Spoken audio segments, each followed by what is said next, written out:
Online betting భూతం మరో నిండు ప్రాణాన్ని బలి తీసుకుంది. కామారెడ్డి జిల్లా దేవునిపల్లికి చెందిన సాఫ్ట్వేర్ ఉద్యోగి సంజయ్ ఆన్లైన్ బెట్టింగ్లో 80 లక్షలు పోగొట్టుకున్నాడు. దీంతో అప్పుల పాలై ఆ అప్పులు తీర్చలేక ఆత్మహత్యకు పాల్పడ్డాడు. కుటుంబ పెద్దను పోగొట్టుకున్న ఆ ఫ్యామిలీ రోడ్డున పడింది. 2 పిల్లలు అనాథలుగా మారారు. బెట్టింగ్ కోసం అప్పులు ఇచ్చే ముందు కుటుంబ సభ్యులకు సమాచారం ఇవ్వాలని మృతుని కుటుంబ సభ్యులు డిమాండ్ చేశారు. బెట్టింగ్ యాప్లను నిషేధించాలని కోరుతున్నారు. సాఫ్ట్వేర్ ఉద్యోగి బలవన్మరణంపై పోలీసులు దర్యాప్తు ప్రారంభించారు.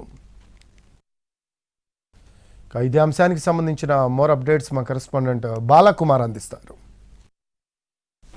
దేవునిపల్లిలో తీవ్ర విషాదం చోటు చేసుకుంది.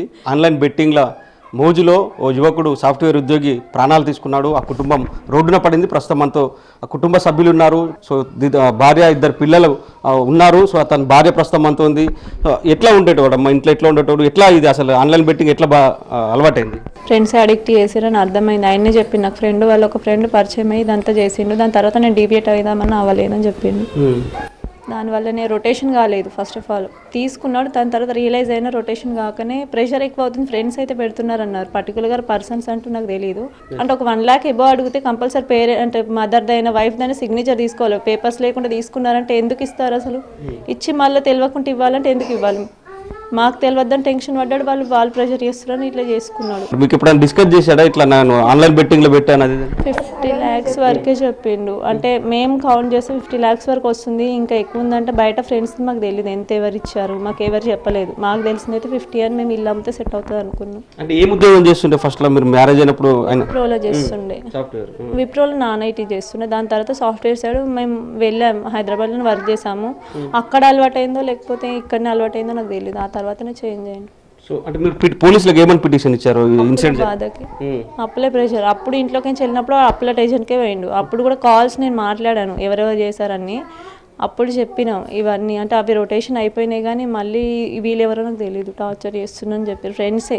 బెట్టింగ్లలో ఏం గేమ్ ఆడేది? ఎండ్ల బెట్టింగ్ పెట్టారు మీరు ఎప్పుడైనా చూసారు అసలు ఫోన్లో? చెప్పాడు డఫా ఆడినా ట్రేడింగ్ చేసినా అంటే అది ఏ చేశాడో మాకు తెలియదు కానీ డఫా ట్రేడింగ్ అని అవన్నీ చెప్పిండు నాకు.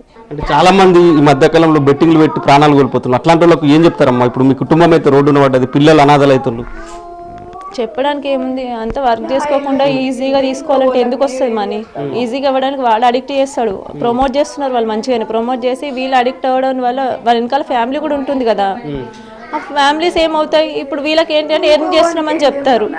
మరి ఈయనేం చేయాలా? ఇప్పుడు అప్పులు ఇచ్చిన వాళ్ళు మిమ్మల్ని అడిగే అవకాశం ఉంటుంది. సో ఏం చెప్తారంట? అప్పులు ఇచ్చేటప్పుడు భార్య చెప్పి ఇవ్వాలి కదా ఫస్ట్. మాకు చెల్లకుండా ఇస్తే మేమేం చేస్తాము? ఇప్పుడు ఇవ్వని వాళ్ళు కూడా వచ్చి ఇవ్వమంటే మేము ఎక్కడికైనా తెచ్చియాలి. అమ్మా ఇట్లా ఉంటుండే మీ అబ్బాయి మంచి ఉద్యోగం చేస్తుంటే పెళ్ళయింది, 2 పిల్లలు ఉన్నారు. అసలు ఏం జరిగింది?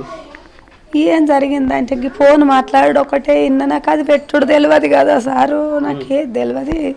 ఇంకా ఫోన్ అయితే మాట్లాడి నన్ను బాగా టార్చర్ చేస్తారు. బాకీల వాళ్ళ అమ్మ అన్నాడు. నాకు కొంత నేను ఏమన్నా అయితే అని నాకు చెప్పలేడు. సాఫ్ట్వేర్ ఉద్యోగం పనిచేస్తూ కుటుంబాన్ని పోషిస్తూ ఉన్నంతలో జీవించాడు. కానీ అప్పుల బాధలు పెరిగిపోయాయి. బెట్టింగ్లో డబ్బులు పోగొట్టుకున్నాడు. దాదాపు 80 లక్షల పైగా డబ్బులు పోయాయి అనేది కుటుంబ సభ్యుల ద్వారా తెలుస్తుంది. సో ఇది కన్నా తాజా అప్డేట్. కెమెరామెన్ రవిచరణ్తో బాలకుమార్, NTV, దేవునిపల్లి నుంచి.